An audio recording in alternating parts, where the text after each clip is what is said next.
Hello and welcome to this new episode of Continuum Gaming, and today we are going to have another update for SailfishOS, but this time around it's an update 5.1.0.11 for everybody, okay?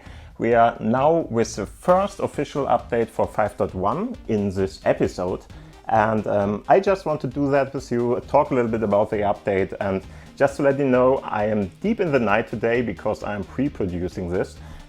In general, I do my videos at the weekend, but today I can't do that because I'm on the weekend going to be out of town more or less. And because of that, I'm going to do this with you now. And it's a little bit, yeah, let's say dangerous or whatever, because some people brick their phone again because the update is very big. So we are going to have a look at that we really have enough space left on our smartphone to do this, and for that I'm going to go through the process with you to delete stuff and make sure that this should work like it should, okay? So first off, let's have a look. Of course, I'm going to do everything on my daily driver here, so this is a little bit of a gamble more or less. Hopefully I'm not going to regret this, but I'm going to try this now. And yeah, what we can see here already, as always, you can see everything on the big screen, but you can already see it. Hey, we have a new update. It's a 5.1 version, Pispeller is the name, and we have here 1 GB of space this will require, and this is a little bit too low. If you have a look at the next space here, so it's the release notes. I would highly recommend you to read these for these updates, especially for the 5.1 update, because this is a really big one now. And for that one, you really should have a look at that, and you can see it down below here. So Sony Xperia 10, 2, 3, 4, 5 should at least have 1.2 GB of free space available. Let's see if we can go a little bit over that. That would be great, and probably I can do that. But as you can see, have a look at that and make sure that you have this kind of space available. And very important, we are talking about the user space, okay? So nothing, not where you put your media or something like that. It has to be really the partition with the system itself on it, okay? I'm going to show you how to find out how much space you have there and maybe what kind of things you should delete before you are doing this. In the end, you can delete some SailfishOS or apps and stuff like that to get rid of the space you need there. Hopefully, at least, that should be enough. We will see. So let's start with this. So as you can see, we have, of course, this whole thing here. I'm going to talk about what is new and stuff like that when we are updating, really. So first off, let's see how to find out how much space you have on your system. So for that, you just go to your, let's start from the beginning, whatever. You just go to your settings app in the end. And if you are in your settings app, then you just scroll down a little bit, and down below you will find updates for SailfishOS. And yeah, this is of course where I found out that I have this update, or better to say, you get a notification for that, doesn't really matter. If you go down a little bit more, you will find something like Speicher in this case, so disk space or space or whatever. I'm not sure what it would be in English, but something like that. And if you click on that one, you will see a short little overview here what you have. So we are not talking about the user data at this point, okay? This is of course much bigger, you don't have to worry about that. That's not what we are talking about. We are talking about this part. So system data, and I have only 1.1 GB free, and that is too low. And I highly recommend you not to try this out with a too low value there, okay? So I would say make it 1.3 or something if you can, in any kind of way, if you're using a Sony Xperia 10 series smartphone in any kind of way. Then make it as 1.3 or higher, just to be sure. Because otherwise it's really hard to recover your phone and stuff like that, so you really shouldn't do that, try that. And so we are not doing that neither. Okay, so let's see how can we find out how much space, what app and stuff like that is going to take. So in the end, what should we delete here? It's a little bit hard to find that out with board options, so you will have to do it with a small little app I already covered, I think. It's called give me a sec there, Space Inspector, there it is.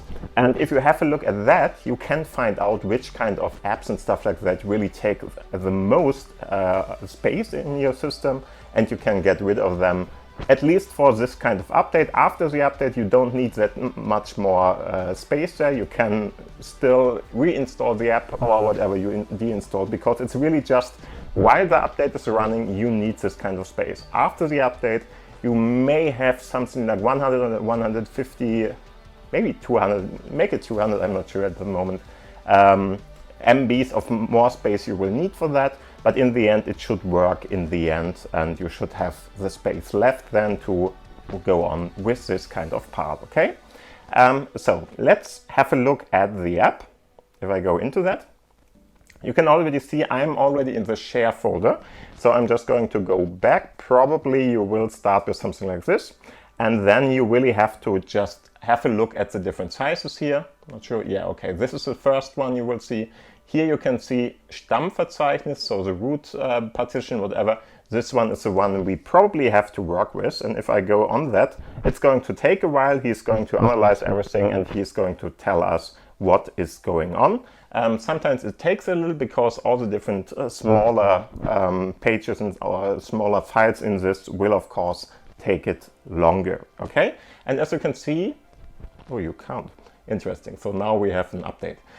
In the end, as you can see, we have a home partition, we have the user partition opt, and a lot of other smaller stuff there. And what we are talking about in the end is more or less going to be, I think it's user, if I'm not wrong. Let's go in there. Yeah, exactly. And in user, you can find share. And if you go into share, then you can already see, okay, here we have a couple of different installed apps, which might be the cause of something like that. Okay.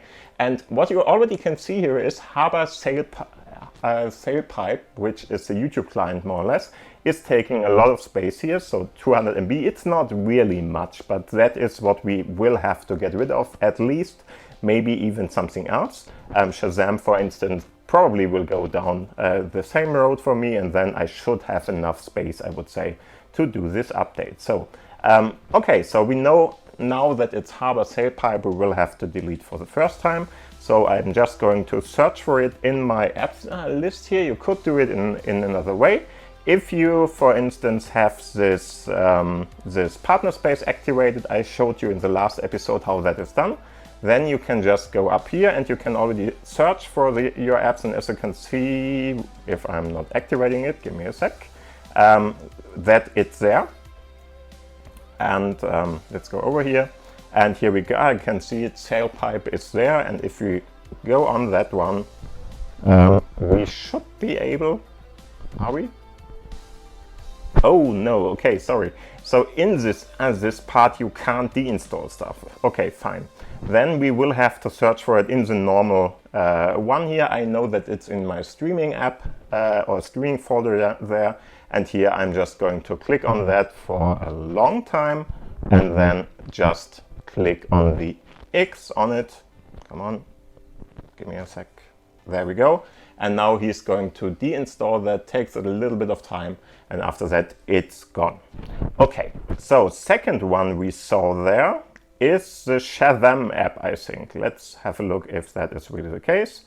Yeah, Shazam 68 MB. Nothing is very big on this smartphone, okay? But anyway, Shazam 68 MB is the next one we want to get rid of. So let's have a look at that one. I'm not sure where I placed it, to be honest with you. I think it's maybe in this one. Do you see it? I'm just searching for it. It's a little bit of a bummer that there is not really in the normal one the search functionality or something. That would be even better. But well, we have to cope with that now.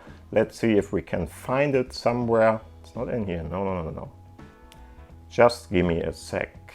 It's not in the games folder. I'm pretty sure about that one. Yes. maybe it's, okay, I don't have it in some kind of folder. There it is, Shazam. It's a music app. I already told you about that. So we are going to deinstall those two at least. Now we are going to check in the Space Inspector how much space we have now. Of course, if we go in there, it's now the cached version, so we will have to refresh this using the upper menu. And if we do that, now you can see, okay, those two are gone, and it seems to be, that we lost a couple of MB there. And now let's see if we can now have a look at the space again. And as you can see, we have 1.3 gigabytes now, which is a good number, I would say. Let's see. Just to make sure that we are not exactly at the edge or something, I'm just going to have a look at that and try to see if there is enough space. I would say yes. Yeah, that's fine. We should be up there with a 1. Maybe just because I'm very cautious with this and I have to have my smartphone more or less. Not this one. I could use my C2, for instance, if it's necessary, but I would like to not have to, okay? So let's say we are going to get rid of Harbor Sail Discord. I have the Discord app itself and I don't need them at the moment anyway. It's just something I tested out. So let's get rid of that one too. It's only 24 or something MB, so it's not very, very big neither, but just in case that we run into trouble otherwise. And I don't want to do that, okay? Something like the Android app stuff, I don't think that, okay, we don't need to have Skype here anymore anyway, because Skype is, of course, as many of you probably already know, already gone. But still, what we want to get rid of is in general something that is on our SailfishOS partition.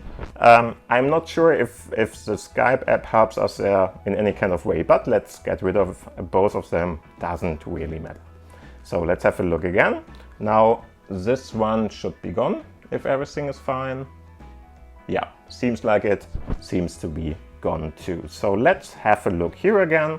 I'm just going to refresh 1.4. Okay, I would say 1.4 is enough. That should be fine.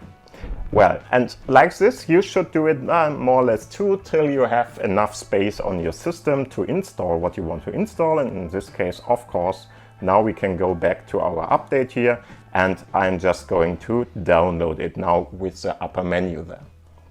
If I do that, this will take a little bit, so just give it a little bit of time. And what I'm going to do is I'm going to let it download now. Not sure if you can see this here, but on the big screen you can. And what I'm going to do at the same time is I'm going to plug it in just to make sure that it has enough juice for the update afterwards. And for that one, while that is working and downloading up to 1 gigabyte or 1 gigabyte, whatever, I'm just going to talk a little bit about the update. So the update is a really, really big one, but you will not notice too much about it, okay? What we are talking about here is more or less an update that is going to give you a lot of different smaller updates under the hood. So there are a couple of different libraries and stuff like that which are updated. It will prepare the smartphone for a lot of other things which are going to come more or less. For instance, we are going to see stuff like a new browser version, probably. Sooner or later at least, we should get a new browser version which is then based on, I think, ESR, I think it was 115, so it's a pretty big jump there, which we should see there with the native browser. A couple of other things going on there, and of course something like, for instance, the Bluetooth part I told you about. So Android Bluetooth with data transfer and stuff like that should be enableable. Yeah, it's not enabled by this update, but you need the 5.1 update to get the Bluetooth update from the store then, because you have to install the store update, the Bluetooth one, from the store itself. It's not going to be a system update, but you will have to download it from the store and install it like that. Good thing about all this is that you can deinstall it later on, and of course, because it's part of the AAS feature more or less, so without AAS you can't use it anyway because it's for Android. And so you have to have this Android app support running, which was an additional app you had to install anyway. So probably a good thing to have there.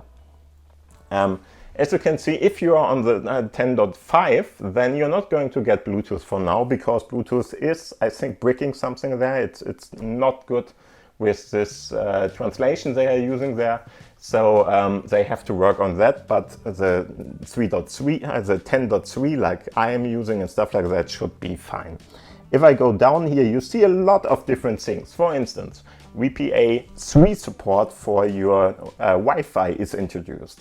So you're not going to see that or anything, but VPR 3 is of course the newest, or one of the newer standards for Wi-Fi security, very important for a certain kind of network activities you're using. At the moment, VPR or WPR2 is the norm. 3 is something that you can add, but sooner or later it's going to be the norm. So it's probably a good thing to have that. Other things like they worked on hotspot stuff and so on and so forth. The browser is going to have a couple of different new options. For instance, you can start it in the private modus now. So you don't have to start first the browser and then go to, hey, open up a private window or something in the browser itself, which is a welcome thing to do. Other thing, option to make toolbar fixed and stuff like that, helpful too. So if you want to not have to scroll up and down again to see the upper menu, this should be available there too. And mouse scroll, wheel scrolling, if you have a mouse activated or on the system, for instance, connected to the system, then you can use that. Most won't. So that's a small thing. Here are a couple of different other things, what you already can see here, with a couple of different options for email clients. For instance, support for using email aliases is something that might be helpful for some people, but that is niche, I would say. Most people won't use that, at least not very often. Okay, so good thing is you can now open the gallery from different image details and stuff like that. Good to have that. Nextcloud is supported now natively. Before it was already supported by different kinds of apps you could use, but this is now natively in the gallery, which is a good thing. Calculator, okay, some smaller stuff going on there. More interesting, we have a display setting giant font size option now. I watched a video by another person, maybe I will link it, I don't know, about SailfishOS, who has some visual impaired stuff going on. So in the end, she can't really read stuff that is too small and close to blind, I think she is. And so this one was introduced so people with this kind of readability problems, whatever, can now activate the gigantic font size option, and you should be hopefully better suited with that or served with that. There is a couple of other things like the landscape mode, which, to be honest, I'm not using that too much anyway, so I don't care much about that. But if you use it, so you have an inverted option there now, which of course is nice. Smaller stuff here. Weather is back. Weather is, for me, it's MeCast now, so I installed MeCast, so it worked with MeCast. But seems like you can now use the weather app again with multiple other providers of weather data, which is a good thing, because that was broken and we had to go to MeCast weather to get the functionality back, but now you can use the native one again, which is great. I like that. This one might be pretty big. We are going to have a look at BeaconDB in one of my future updates probably, or videos, sorry. But the interesting thing is that, for instance, Mozilla Location Service was something that helped you to get faster track where you are. So if you're searching for a GPS position or something, or a position with your smartphone, then that might take a little bit longer with SailfishOS, because if you're starting that, then it's starting at exactly that point. And with Android, for instance, that is more or less done at the first time you activate the smartphone already knows where you are. And that's something SFOS doesn't want to do, and I like that they don't want to do that. But the backdraw of that is that you need more time till you get more or less the right position from your GPS navigation there, because they have to start a conversation there, and that takes a little bit longer. BeaconDB will help you with that and make it faster for you, because it's going to use different kinds of Wi-Fi networks around you and Bluetooth in general, but I don't think Bluetooth is a big thing. Wi-Fi is probably the much more available one, and with these kind of information they can triangulate where you are in a faster way than a GPS connection could, and so you get at least maybe not the best and most accurate position, but you get a faster one. And after that, of course, the accurate position is delivered by the GPS signal afterwards. So pretty good thing. We have now NFC and QR code sharing options, which is nice. So you could, for instance, communicate with other smartphones, but very important, NFC at the moment is not working with Android apps, so only with the native ones. It is meant to come with one of the future updates. Probably the 5.2 could be a candidate, I'm not sure, because then the new Jolla Phone 2 is going to be available there too. Before I talk more, let's have a look if the download already is finished, if that is the case. Yeah, it's already finished. So maybe I'm going to switch back and let him do his update before we are talking more about this.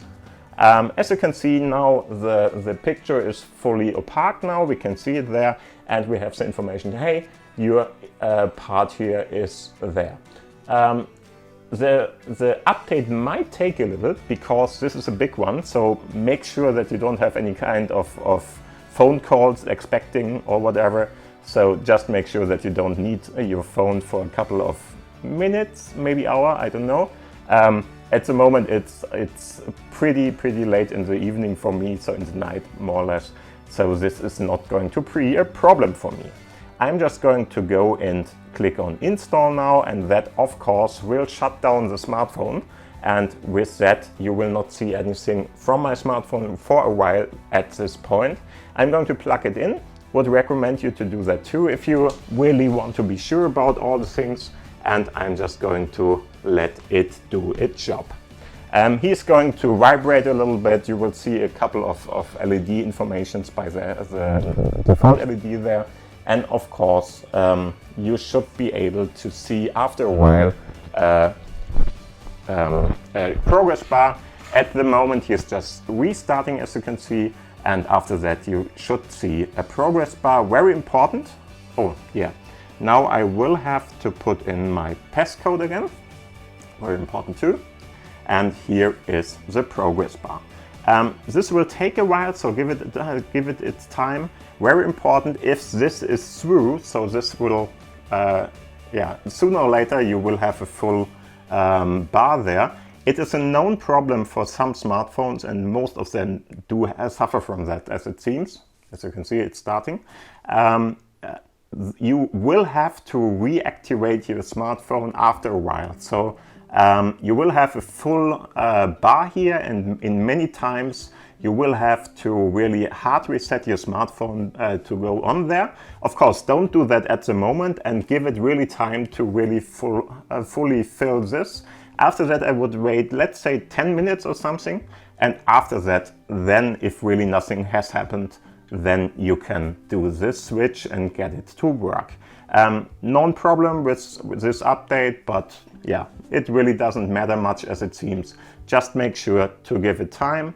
And of course, again, be very aware of that. You need a lot of space. Make sure you really fit in the update in the space I showed you before. And if you need to know how, go back in the video. I'm going to show you there what you have to do.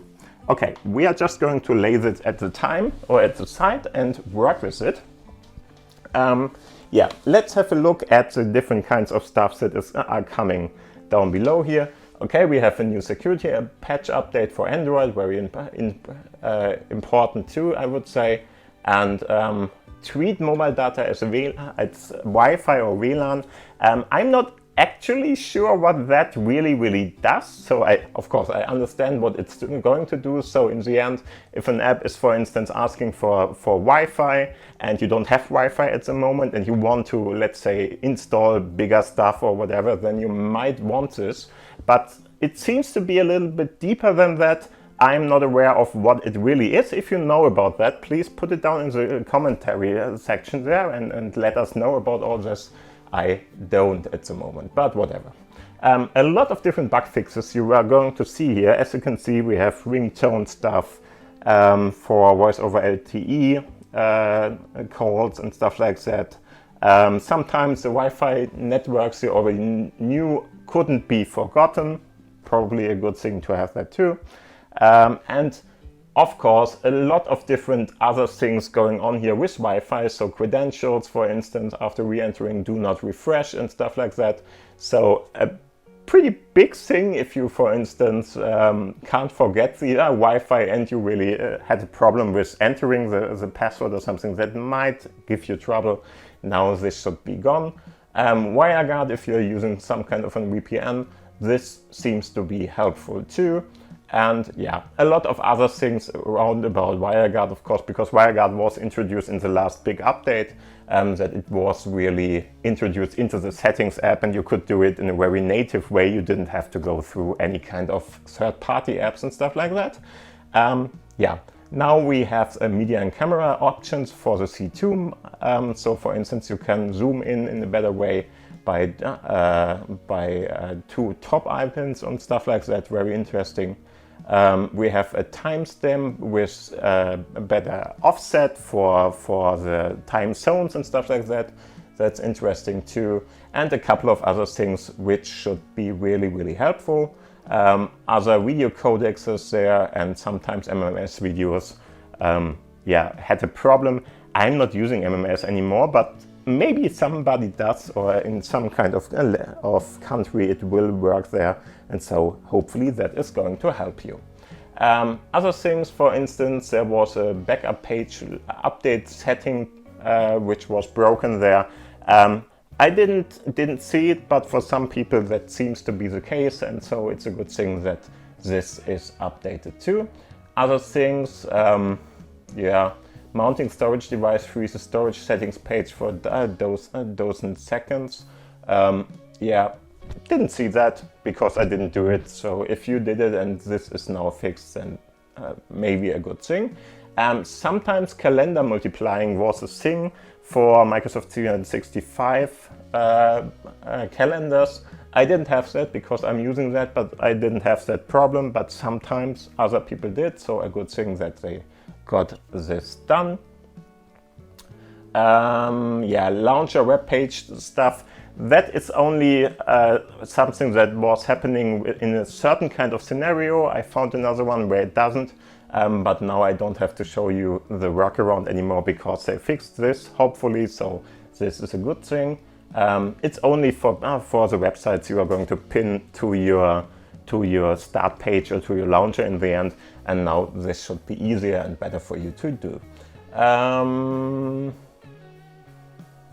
Not even sure what that was about, whatever. Something with the clock stopwatch. I'm not sure if I ever used this, but as you can see, there was a small update which hopefully helps there. And we have a couple of other things going on here with, I'm not sure what this is about, don't ask me about it. And exactly the same that, for instance, sandboxed apps don't have access to devnull. Devnull is a special thing in Linux, so we are not talking about any kind of real, let's say, folder or something, but this is more or less, yeah, send something to the void. And if for any kind of way sandbox apps don't have the option to do that, then stuff is going to be placed somewhere which you might not want to have, or it couldn't be written into the void, which was a bad thing too. These are very, very niche stuff, which is more important for probably some developers or people who are working a lot with a terminal or something. If you are a new user or something, you are not going to run into these kind of stuff, but still good that that is working.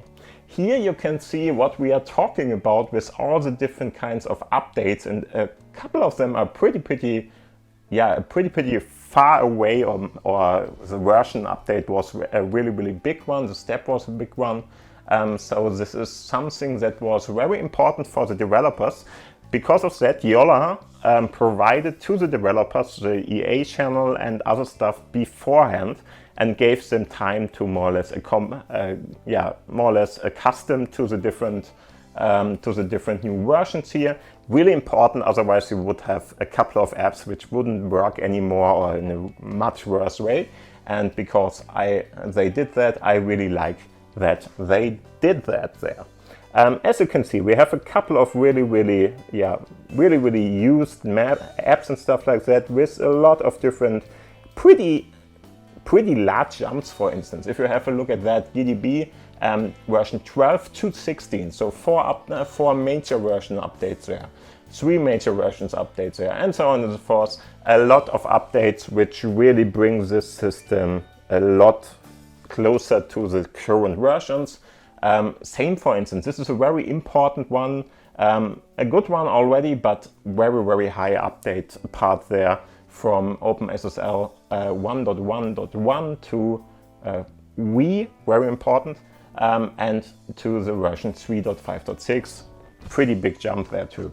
And like this, you can already see one of the major pain points for some people were the Python updates and Python updates, sorry.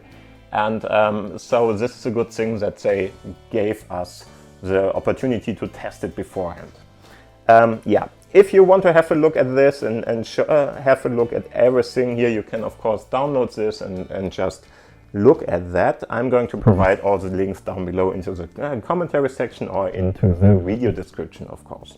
And as you can see, this is now the release to all channel for the one that was available for early access on the 12th.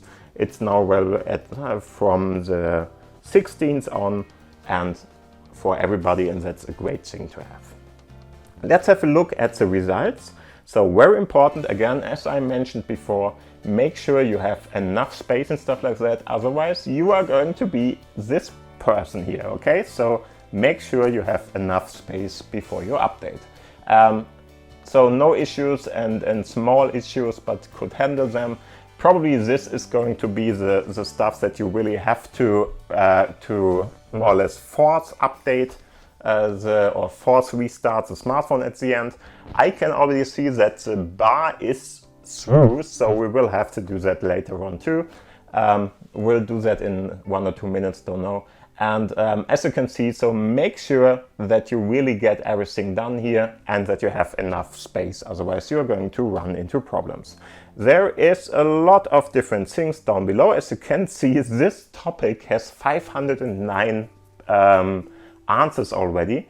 It was released yesterday or something, so as you can see, a lot of things going on. Still, most people could work with everything, so small problems or no problems is really the major part here. I think it's 94% or something like that. Yeah, 94% really had no bigger problems, okay? So don't be afraid to do it, but be aware space is very important, otherwise you might run into problems. And of course, if you do that, you have a hard time to get out of that. So make sure that you have a current update a current backup before you do all this. And after that, you should be fine and handle everything. Another thing that will happen, just to let you know, is that sham will disappear from your smartphone. You will just have to reinstall it. Should be working like that after that. But if you have the old version of sham already installed and you are just updating, then it might just go away and you will have to reinstall sham again. So I would say Let's have a look. Here is my smartphone. As you can see, it's stuck at this point for a couple of minutes now. And since, I recommend you to wait, let's say 10 minutes or something like that. If it's really stuck for 10 minutes at this point, then what you are going to do is just press, I think it's the volume button down at the side here and the main button to restart this. Just give it a little bit of time, so don't do it right away at start if it's just at this point. But I watched it already a couple of minutes now, and I think we should be able to restart now. I'm just going to hold this for a longer time. Not sure if you can see it, hopefully you can. And after a while, and I'm not sure which kind of button I have to press. I think it's the button down and the main button, but if that is not the case, and maybe then I'm just going to try the other one. Just hold it for a couple of seconds. There we go. It was the volume up and the main button. Just hold it for a couple of seconds, and you will see there is a small little LED indicator which is going to show you, hey, we are just about to restart your smartphone, and then you see all the Sony stuff going on, and hopefully you will see after a while then SailfishOS logos and stuff like that coming up. Of course, this is normal. You will have this information about the bootloader on the Sony devices, of course, for C2 or for the upcoming Jolla 2. You probably will not have this kind of stuff going on there. Now just wait for it, and hopefully we are not going to be stuck in any kind of reboot or whatever loop or something. But I don't think that should happen, but we will see. There we are. Now I can put in my security code again. Let's do that. That's a good sign in the end. I just put it in, and as you can see, after a while, that's normal. At the start, if you start this for the very first time, it might take even a little bit longer than normally, but in general, you should see after a while the system is going to be available again. So give it a little bit of time. Sometimes it takes a little longer, but there we are. We are already in the second SIM card part, more or less, or whatever. I will have to put in my code again. I do that. And here we are. Seems like everything is working fine. I have a dual SIM, so I will have to put in all the different SIM cards here too. So the PIN codes for the SIM cards. And as you already can see, we are back in the system. Everything worked, and that is a really great thing to have. I'm just going to go over again to my page here. I'm not sure if I update this, if it's already working. We will see. Yeah, it is. Okay, perfect. So I'm just going to skip the line now, because I already know we have had enough juice. So the part was done there. Everything should be fine. And as you can see, update went pretty smoothly. Everything seems to be working more or less. As mentioned before, we will have to reinstall the apps we deinstalled before, but let's have a look at the settings here just to make sure that it worked out and was what we expected it to be. Going to go in here, and as you can see, now the version is 5.1.0.11, so everything seems to be working. Yeah, and this is more or less all I wanted to show you in this episode. Thank you for watching, thank you for listening. If you like this update, please give it, of course, the video, of course, a thumbs up. Thank you for watching. If you have any kind of questions, comments, whatever, put them down below into the commentary section. And of course, all the different links you need for this video are in the description down below, so have a look at that. And other than that, have a great time, have a great day. Please subscribe to the channel if you didn't till now, and other than that, see you around, and bye.